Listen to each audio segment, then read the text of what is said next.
It's time to cook with Susan Beck, and today I'm in my garden and I am looking at my broccoli heads here.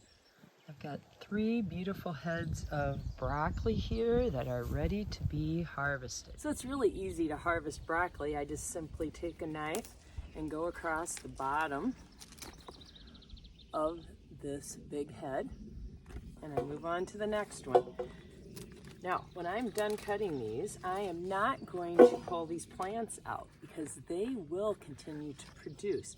But when they produce, it'll be more like something like this, just a little flowerette. I'll show you on one that I've already harvested earlier this summer.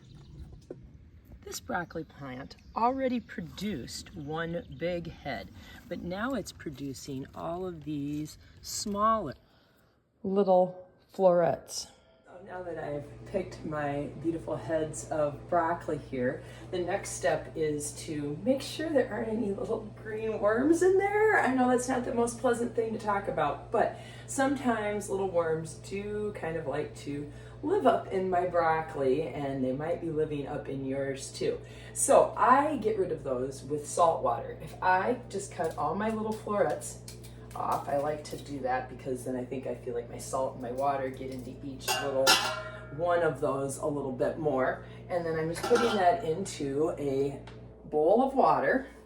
Now I ended up filling a second bowl with some water as well because I really want my broccoli all in just one layer, not over top of each other, because what happens is when I put the salt on, that draws out any bugs or insects or little worms that are inside. So I'm just generously sprinkling just some plain old table salt over the top of them, and I will let them sit for at least an hour, and this is just the cold water out of my tap, and then anything that is living inside my little broccoli florets will drop down to the bottom, and I can just lift my broccoli out and rinse it off. I'm simply just going to rinse off beautiful pieces of broccoli and let them drain and dry.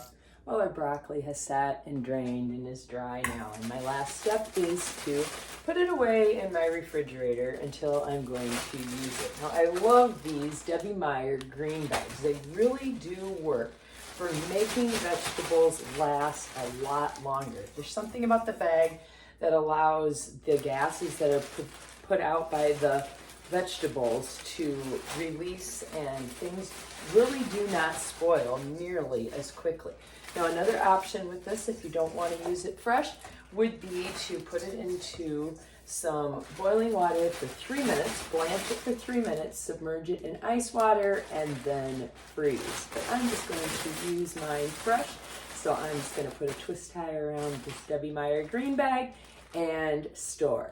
So there's my Into the Garden post today for broccoli.